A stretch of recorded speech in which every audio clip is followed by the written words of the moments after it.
আসসালামু আলাইকুম। আপনি জানেন কি, আপনার সাথে সব সময় একজন অদৃশ্য সঙ্গী আছে। সে আপনাকে সৎপথ থেকে বিচ্যুত করতে চায়। সে আপনার মনের গভীরে কথা বলে। সে হলো কারিন, আপনার আত্মার অন্ধকার ছায়া। আজ আমরা জানব কারিন কে, সে কি করে, কারিনের কাজ ও উদ্দেশ্য, কারিনের প্রভাব এবং কিভাবে আমরা তার প্রভাব থেকে বাঁচতে পারি। তো চলুন বেশি কথা না বলে ভিডিওটি শুরু করি। পর্ব ১, কারিন কি? কারিন শব্দটি এসেছে আরবি করান মূল শব্দ থেকে, যার অর্থ হচ্ছে ঘনিষ্ঠভাবে সংযুক্ত, অর্থাৎ সাথী, সঙ্গী। ইসলামী বিশ্বাস অনুযায়ী প্রত্যেক মানুষ জন্মগ্রহণের মুহূর্তেই একটি অদৃশ্য সত্তার সঙ্গে জুড়ে দেওয়া হয়। এই সত্তাটি হল কারিন জিন, যাকে আমরা দেখতে পাই না, স্পর্শ করতে পারি না, কিন্তু সেই সব সময়ই আমাদের সাথেই থাকে। পর্ব ২, কুরআন হাদিস আলোকে কারিন। তার সঙ্গী বলবে, হে আমাদের রব, আমি তাকে বিপথে চালাইনি, সে নিজেই ছিল গভীর বিভ্রান্তিতে। সূরা কাফ ৫০-২৭। এই আয়াতে সঙ্গী বলতে কারিনকেই বোঝানো হয়েছে। যে ব্যক্তি রহমানের স্মরণ থেকে মুখ ফিরিয়ে নেয়, আমি তার জন্য একজন শয়তান নিযুক্ত করে দেই, সে তার সঙ্গী হয়। সূরা আজ জুকরুফ ৪৩-৩৬। হাদিসে এসেছে, একবার সাহাবীরা রাসূল সাল্লাল্লাহু আলাইহি ওয়াসাল্লামকে জিজ্ঞেস করেছিলেন, ইয়া রাসূলাল্লাহ, আমাদের সঙ্গেও কি কারিন আছেন? তিনি উত্তরে বললেন, হ্যাঁ, প্রত্যেকের সাথেই আছে। তারা বলল, আপনার সঙ্গেও? রাসূল বললেন, আমার সঙ্গেও আছে, তবে আল্লাহ তাকে মুসলমান বানিয়ে দিয়েছেন, সে এখন কেবল ভালো কাজের নির্দেশ দেয়। সহিহ মুসলিম। এই হাদিস থেকে আমরা বুঝতে পারি, কারিন হচ্ছে অবধারিত, কিন্তু তাকে নিয়ন্ত্রণ করা সম্ভব। তাকে নম্র করা সম্ভব ইবাদত, তাকওয়া ও দোয়ার মাধ্যমে। পর্ব ৩, কারিনের কাজ ও উদ্দেশ্য। ১, খারাপ চিন্তা জাগানো। কারিনের প্রথম কাজ তোমার মনে খারাপ চিন্তা ঢুকিয়ে দেওয়া। তুমি কাউকে দেখলে হঠাৎ মনে হলো, ওর এত কিছু আছে, আমার নেই কেন? তুমি হয়তো ভাবছ এটা তোমার নিজের চিন্তা। না, এটা অনেক সময় কারিনের ফিসফাস। ২, হিংসা, লোভ, অহংকার, লালসা, এইসব চিন্তা কারিনের অস্ত্র। সে আমাদের মনের দরজায় দাঁড়িয়ে থাকে এবং সুযোগ পেলেই কানে ফিসফিস করে। ৩, নফসকে প্ররোচিত করা। কারিন কাজ করে আমাদের নফস বা অহংকারী আত্মার সঙ্গে মিলে। নফস চায় বুদাহ, আর কারিন সেটাকে উস্কায়। উদাহরণ, তুমি জানো গান হারাম, কিন্তু কারিন বলে, একটু শুনলেই কি হবে? তুমি জানো চোখ নিচু রাখা উচিত, কিন্তু কারিন বলে, একটু তাকিয়ে দেখো, সমস্যা নেই। এখানেই শুরু হয় স্লো গুনাহ।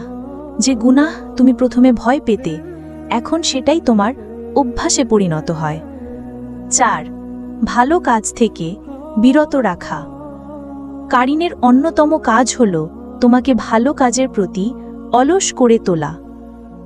তুমি যখন নামাজ পড়তে যাও, হঠাৎ মনে বলে, থাক, পরে পড়ব, আজ একটু ক্লান্ত লাগছে, সিরিয়ালটা আগে শেষ করি।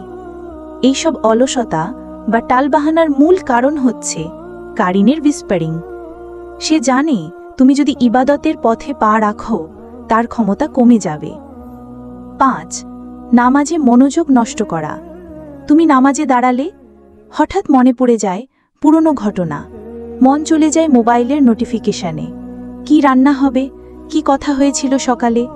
কারিন নামাজকে বিক্ষিপ্ত করে দেয়।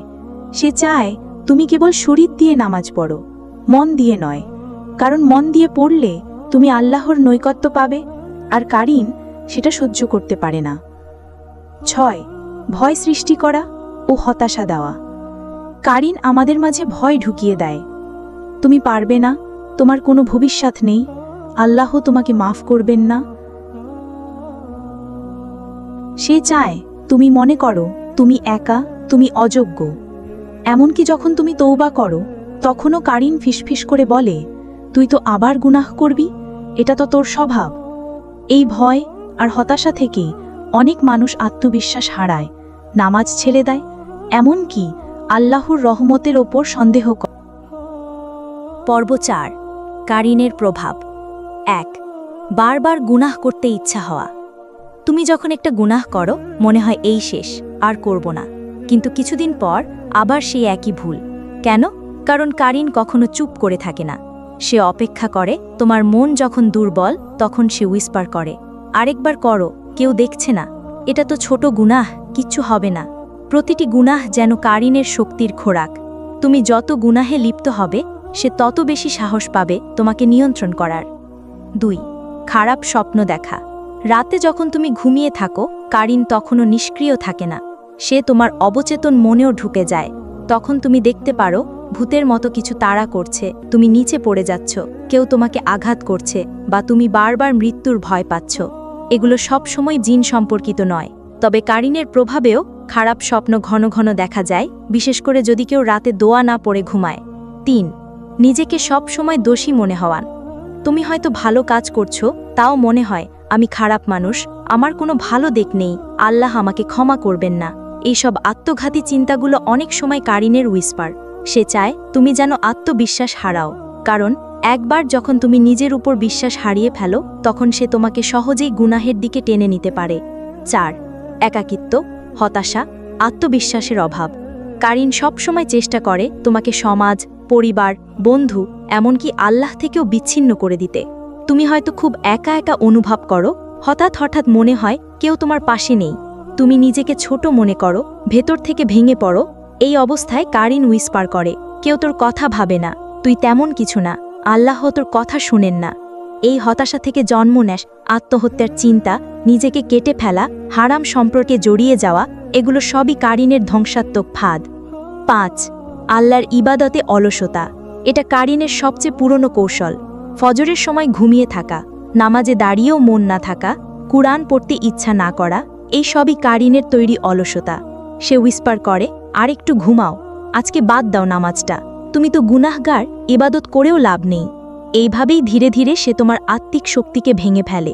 তুমি হয়তো ভাবছ তুমি নিজের সাথেই যুদ্ধ করছো, কিন্তু বাস্তবে তুমি যুদ্ধ করছো তোমার কারিনের বিরুদ্ধে। তুমি যত ইবাদত করবে, সে তত দুর্বল হবে, আর যদি গাফেল হও, তবে একদিন সে তোমার সমস্ত মন প্রাণ দখল করে নেবে। পর্ব ৫. কারিন থেকে মুক্তির উপায়। ১. নিয়মিত নামাজ। নামাজ হচ্ছে একমাত্র এমন কাজ যা মানুষকে শুধু গুনাহ থেকেই নয়, কারিনের প্রভাব থেকেও রক্ষা করে। কুরআন বলে, নিশ্চয়ই নামাজ অশ্লীলতা ও মন্দ কাজ থেকে বিরত রাখে। সূরা আনকাবুত ২৯:৪৫। যখন একজন মানুষ নামাজ পড়ে, তার হৃদয় নরম হয়, তখন কারিন তার মনকে কলুষিত করতে পারে না, কারণ নামাজ হচ্ছে আল্লাহর সামনে আত্মসমর্পণ, আর কারিন ওই আত্মসমর্পণের আলোর সামনে অন্ধ। উদাহরণ: রূপা নামের এক মেয়ে নিয়মিত ফজরের নামাজ পড়া শুরু করল। সে লক্ষ্য করল তার মাথার ভেতর যেসব ভয় বা খারাপ চিন্তা আসত, তা এখন অনেক কমে গেছে। নামাজ শুধুই দায়িত্ব নয়, এটা আত্মার ঢাল। ২. কুরআন তিলাওয়াত। কুরআন আল্লাহর কালাম।